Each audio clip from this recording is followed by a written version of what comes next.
Damn, son, where'd you find this? I mean, all these things are inherently very entertaining, but we're told that we can't laugh about them because we're offending someone. Oh. Madam, I'm grateful to you for coming, but to be quite honest with you, fuck your feelings.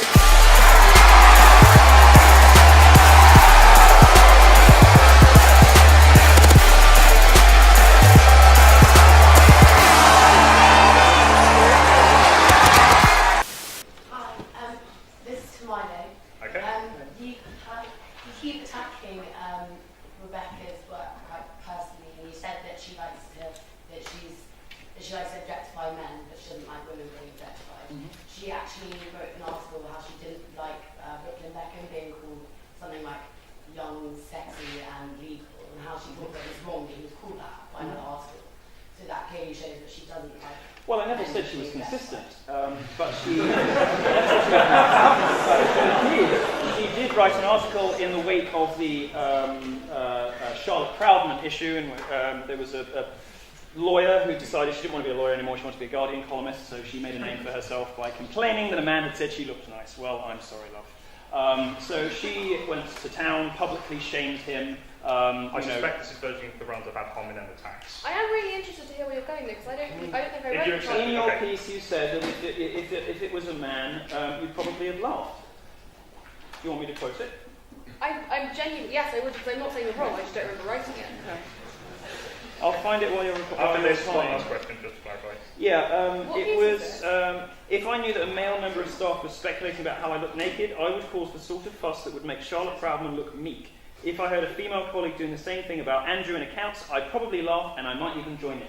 And I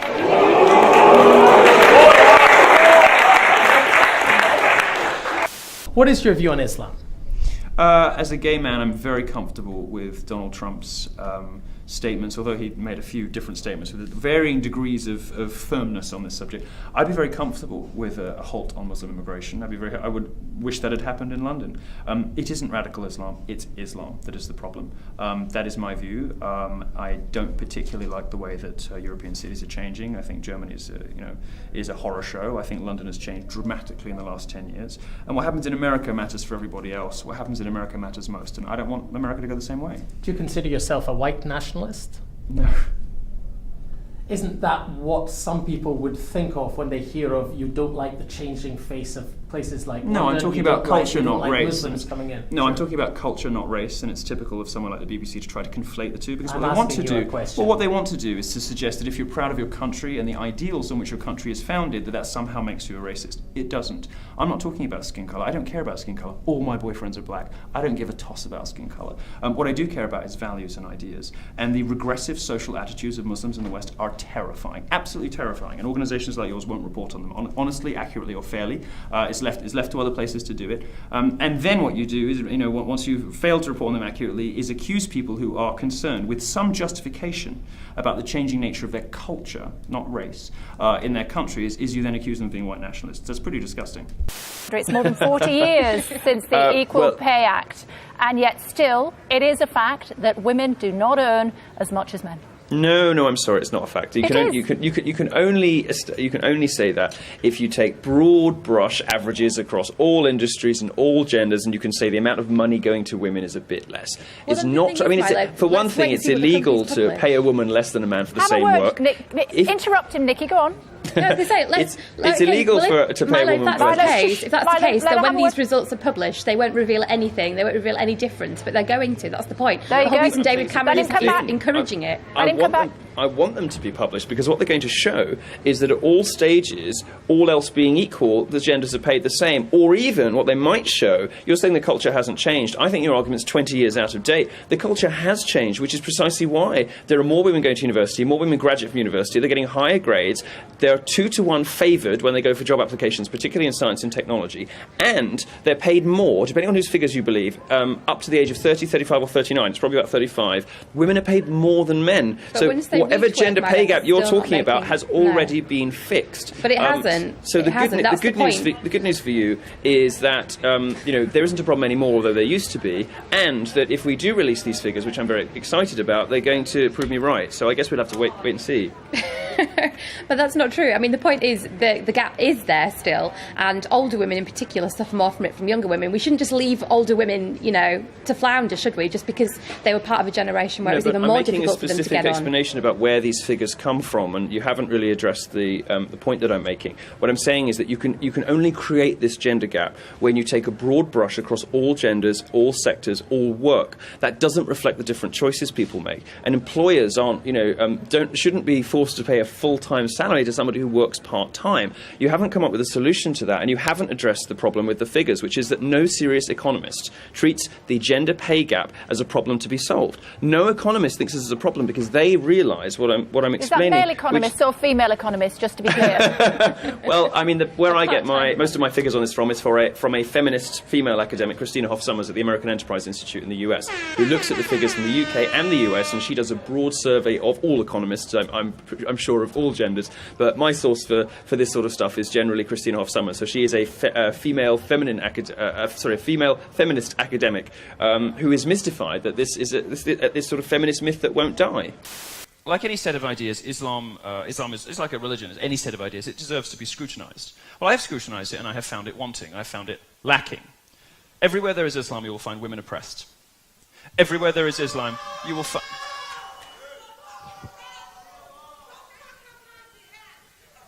You're wearing a hijab in the United States of America. What is wrong with you?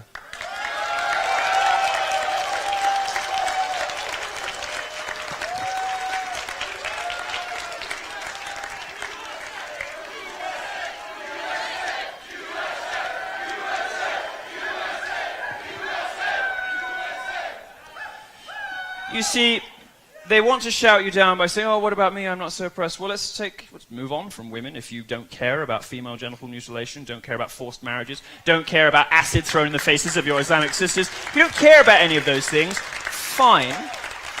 Let's talk about gays instead. In 12 Islamic countries, I could be killed for my sexuality. Is that okay?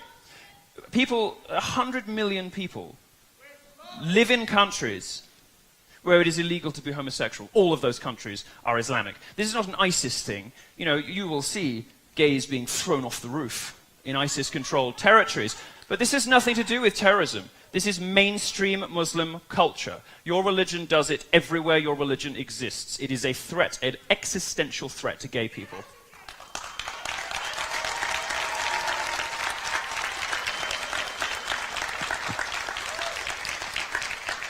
Everywhere in the world there is Islam, you will find women oppressed, homosexuals murdered, you will find gang rape. Now, there's a unique phenomenon that doesn't really exist outside of Islamic cultures, of familial gang rape, where fathers, brothers, and cousins go out raping people together. It happened in Rotherham in the UK.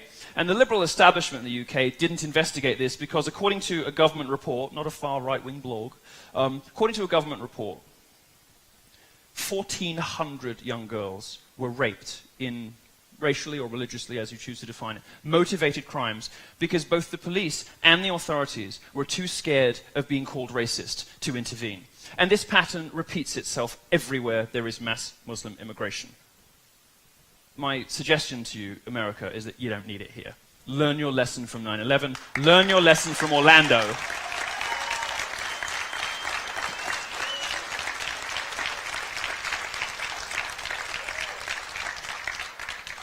These socially regressive, see, they walk out when they don't like the facts. These socially regressive attitudes,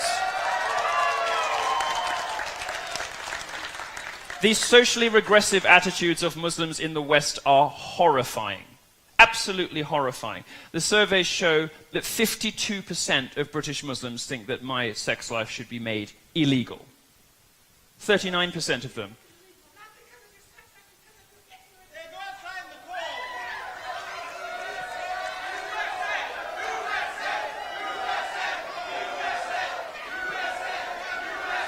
Why are you leaving? Why are you leaving? Don't you want to talk about numbers? Are you embarrassed? Are you embarrassed? Are you embarrassed of the hateful culture that surrounds your religion, that oppresses women and murders homosexuals and commits unspeakable acts of terrorism? Are you ashamed of it? Would you like to talk to us about why there's no global Muslim peace movement? Because I hear lots of very upset people at my talks complaining about statistics they can't refute. I don't hear a lot of Muslims standing up against terrorism. Now, a Nobel Prize winner has been criticised for suggesting women scientists shouldn't work with men. So Tim Hunt said the problem with girls is that you fall in love with them and they cry when you criticise them. He admitted being a chauvinist pig, but does that excuse his comments? Well, with us is columnist and broadcaster Milo Yiannopoulos, as you can see, and also Dr. Emily Grossman, who is a maths and science teacher and tutor. Who'd like to start, Doctor? I think the issue here is that his comments are irresponsible in an environment where there is such a strong gender imbalance still in the sciences. I work as a teacher and tutor, and I am really passionate about encouraging young women, girls at school to study science, to go into sciences, and there's still an environment where a lot of young girls still feel that science isn't for them. There's a historical reason for that. Back in the Renaissance time, women were told that their brains were too soft to have a powerful skull, that exercising our brains would shrink our ovaries. We're still coming back from that, and we're in an environment where we're desperately trying to dispel these stereotypes, to dispel the image that science and maths is more for boys than it is for girls. And these types of comments, potentially harmless in terms of intent, are actually really reinforcing these stereotypes that we're trying to get away from in terms of encouraging girls to go into science as a career. Well, you hear this a lot from scientists. You hear it a lot, in particular, from female scientists. But the fact is that there is some reason to suppose that there is an advantage to being a man in certain subjects. There's reason to suppose that gender essentialism, biological determinism, whatever you want to call it, the fact that there are male brains and female brains, may indeed have some basis in science. Now, this is sort of thrown out of the window completely by feminists and female academics who just refuse to accept that there's any reason whatsoever why there might be a gender imbalance. Two things on that. One, actually the science is very much still out on that. And two, if you look at equality in society, if you look, for example, at Bangladesh versus Norway, what you notice is the number of women in science and technology subjects actually goes down as societies get more equal, because women simply don't make the same choices that female academics and feminists would like them to. Women actually don't want to go into the sciences on the whole, and when they have every option available to them, they tend to choose not to. I don't think that's the issue. I think it's about confidence. I think women suffer. Again, we're not talking about all women, we're talking about some women, we're talking about some men, from lack of confidence and from something called imposter syndrome, where we attribute our successes to external factors and we lack the confidence to actually believe that we are good enough to do it. Sorry to interrupt you, but if you're going to get put off a career in science because of an offhand comment from a Nobel Prize winner, how committed were you really in the first place to being a scientist? Thank you very much. Next question. Hi, Milo. I'm a freshman here at American University. I'm considering studying like pre-law, and I'm super into debating. And there's something so it's very impressive how you debate. It's quick and it's really. There's a big butt coming, isn't there? Oh no! Oh, I'm giving you a little compliment. Oh, I'm sorry. Then I accept it wholeheartedly. Okay. Well, and it's funny. So this is a two-parter. Forgive me. But okay. So there is this everybody saw the feminism is cancer thing on in the library and got torn down and stuff, right? Whoever did that deserves a slap on the bottom. Horrible behaviour. Oh my goodness. It's funny, and then I saw so the news about Breitbart. So they had this video, and it was would you rather have your child be a feminist or have cancer? And it's whoa. Yeah, the students at Michigan did that. It was funny. Yeah. So and they promoted it, but it's funny. So my freshman year of high school, I was diagnosed with cancer, and I had Hodgkin's lymphoma. I had stage 4 cancer from my neck down to my pelvis. So that's where all the tumors were. But I'm also, and I hate to break it to you, I'm a feminist too. So would you tell my parents when I was diagnosed and almost about to die? Would you be I'm so sorry that you also believed in equality of the sexes? That's such I see. Well, I would quote my favorite rapper, and I would say, "You can take a dick, you can take a joke." Turn down for what?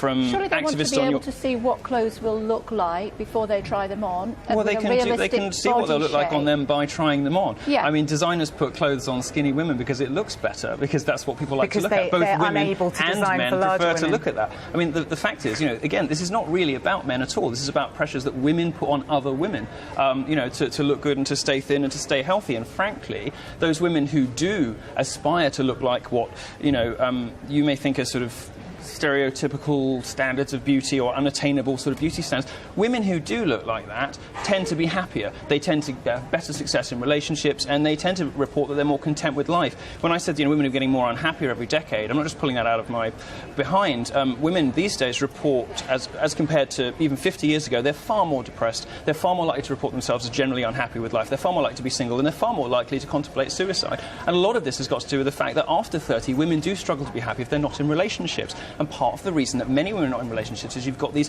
weird celebrities like Lena Dunham who put sort of, being quivering and blobby and unpleasant as a sort of virtue on our screens, encouraging women to turn themselves into quite unattractive, sort of spectacles. I don't think that's particularly healthy for anybody, but ultimately it doesn't really affect men. It certainly doesn't affect me as a homosexual. It just affects women because you're making women unhappy. You come here and you have sort of under your breath almost, not as loudly as you said anything else, but under your breath you sort of said, oh, white supremacists, blah, blah, blah. You kind of wanted to get it under the radar. You wanted to say it without me having an opportunity to dispute it. Fuck you. How fucking dare you call me a white supremacist?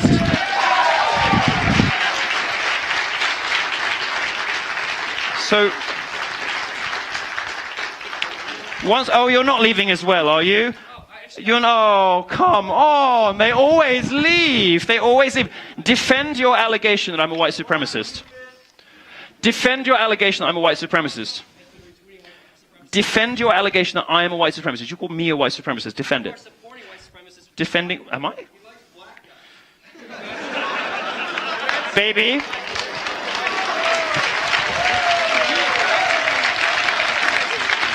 See how...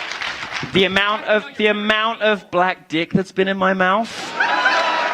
It's really I must be the most self-loathing white supremacist in the world. I asked you, and I'm going to give you one more opportunity to defend your allegation that I'm a white supremacist. Just try, do it. Because you're enabling it. Because you have the main platform that is spreading. What am I enabling? Because what I've talked about this evening isn't race or skin colour, I've talked about values. And when the BBC did what you're attempting to do now, as 1.3 million people have seen on my YouTube channel, what they did was try to conflate an admiration for American values, for the First and Second Amendment, for freedom, democracy, property rights, capitalism. They tried to conflate that with race. They tried to say, if you're proud of your country, or you admire the values of another country, that somehow makes you a racist. It doesn't. So I ask you one final time. Please justify your allegation that I'm a white supremacist. As a journalist and a reach to millions of people, you have an obligation, and you are blowing it with this hateful rhetoric that's further dividing this country. What hateful rhetoric? You're not answering the question. White supremacists hate me.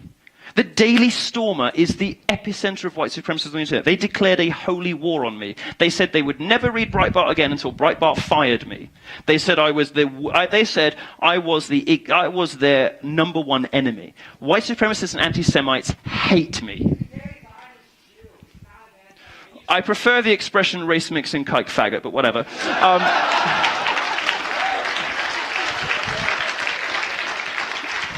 Sir, racists hate me. They hate me. Of course they do. So racists hate me, but I'm a white supremacist. You're just confusing me. You're confusing me. And I'm very easily confused because I'm a homosexual, but should we give him another chance? Give him one more chance. Okay. All right. Okay. One more try. I believe in you. I believe in you. I know you can do it. One more try. Justify your allegation. I didn't ask you if I was enabling white supremacists, which is just an equally idiotic allegation, but it's not the one you made. I'm asking you to justify your allegation that I'm a white supremacist. Please do so.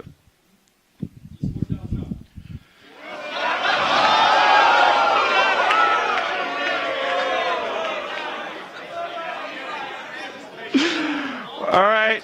I think we've had enough. we've had enough fun at the expense of the disabled.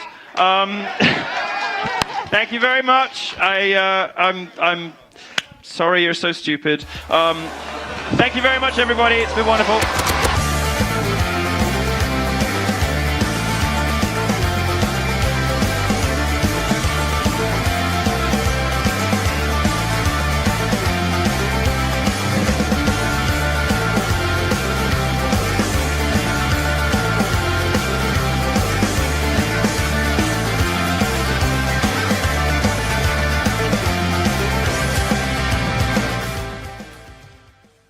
My name's Sergeant First Class Devin Allred. I'm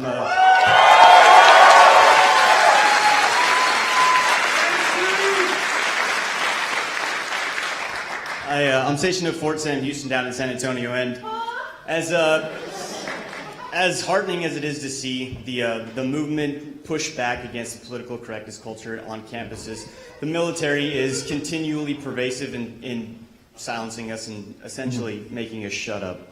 So, sir, from the bottom of my heart, I just wanted to say, you give a voice to us who have to be silent, who have to deal with having the political correctness shit pushed down our throats, and you give us a voice. So I am genuinely indebted and thankful for what you do, sir. Thank you. Thank you for that. And thank you for your service.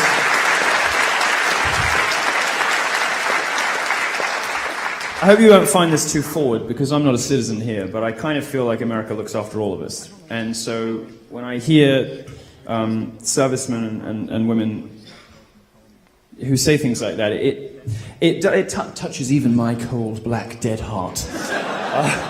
Because I sort of feel like you look after all of us. I really appreciate that. And thank you for your service. My wife wouldn't let me bring you and give you my Purple Heart, much like Trump received one, so could I please have the honor of gifting you my ID tag, sir? Of course.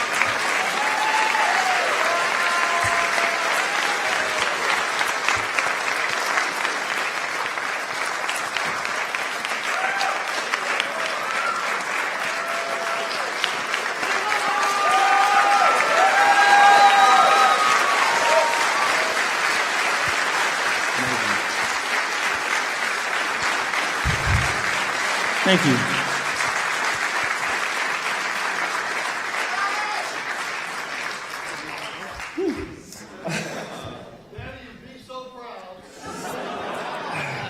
Thank you so much for that. I really appreciate that. Thank you.